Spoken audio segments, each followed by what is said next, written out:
কোন দিকে যাচ্ছে, আগামী দিনে কি পরিস্থিতি হতে পারে। দেশের ইতিহাসে এই প্রথম বৈদেশিক ঋণের পরিমাণ দাঁড়িয়েছে 100 বিলিয়ন বা 10,000 কোটি মার্কিন ডলার। এভাবে যদি দিনের পর দিন চলতে থাকে তাহলে আগামী দিনে বাংলাদেশ কোথায় গিয়ে দাঁড়াবে।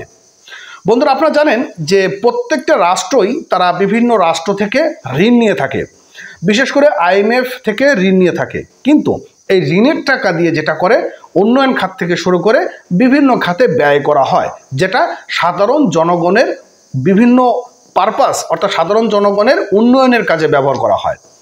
অথচ আমরা বারবার দেখছি যে বাংলাদেশে যে ঋণগুলো নিচ্ছে বিভিন্ন জায়গা থেকে, এই ঋণের টাকা উন্নয়ন হচ্ছে কিন্তু উন্নয়নের ব্যয়টা বেশি পরিমাণ বেড়ে যাচ্ছে, আর এটি আমাদের মতন সাধারণ নাগরিকদের ঘাড়ের উপর চেপে বসছে।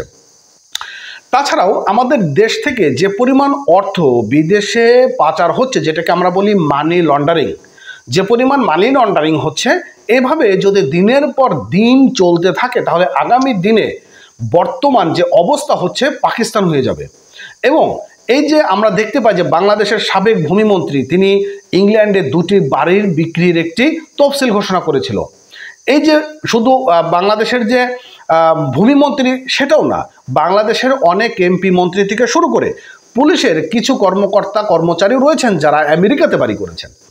এখন আমাদের দেশে যারা বিদেশে প্রবাসের ভাইরা রয়েছেন তারা কি করছেন? তারা সেখানে কঠোর পরিশ্রম করে দেশে টাকা পাঠাচ্ছেন, আর এই দেশের এই সুবিধাভোগী শ্রেণীর মানুষ যারা দেশের রাষ্ট্র পরিচালনা করবে তারা এই দেশের টাকাগুলো তারা বিদেশে পাচার করে বেশ আরাম-আয়েশের মধ্যে রয়েছে। এই যে ঋণ হচ্ছে, আপনারা এই যে ঋণের কথাগুলো শুনছেন, এই ঋণগুলো কিভাবে পরিশোধ করে?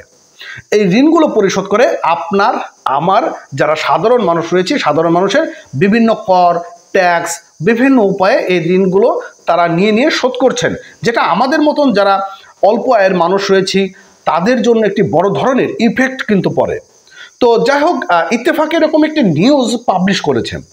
নিউজ এখানে যেটি তারা বলেছে, আমরা নিউজটা একটু এক্সপ্লেন করে চলুন, সামান্য কিছু এক্সপ্লেন করব। দেশের ইতিহাসে প্রথমবারের মতন বিদেশি ঋণের পরিমাণ 100 বিলিয়ন বা 10,000 কোটি ডলার ছাড়িয়েছে।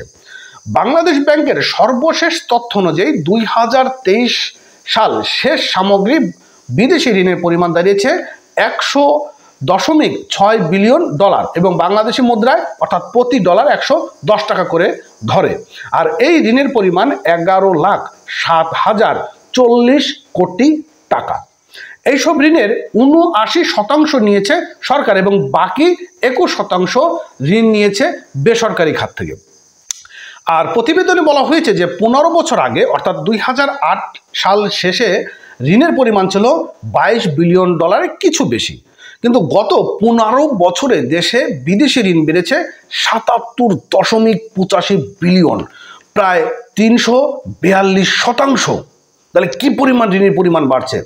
আর এতে দেখা যায় যে 2023 সালের শেষ 3 মাস অর্থাৎ অক্টোবর ডিসেম্বর দেশের বিদেশি ঋণ 4.09 বিলিয়ন ডলার বেড়েছে।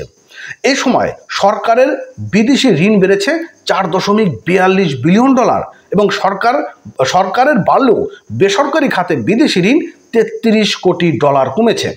বন্ধুরা, এই যদি অবস্থার মধ্য দিয়ে যায় তাহলে আগামী দিনে এই যে রাষ্ট্র পরিচালনা করার ক্ষেত্রে কিন্তু একটা বড় ধরনের হিমশিম খাবে এবং দেশের যত উন্নয়ন হচ্ছে, উন্নয়ন নিয়ে কোনো কথা নেই, কিন্তু উন্নয়নের নামে বাংলাদেশের অনেকেই আছেন মানে বড় বড় মাথাগুলো তারা দুর্নীতি করছেন এবং এই দুর্নীতির ঘাটটা আমাদের যারা সাধারণ মানুষ রয়েছে আমাদের উপর চেপে যাচ্ছে।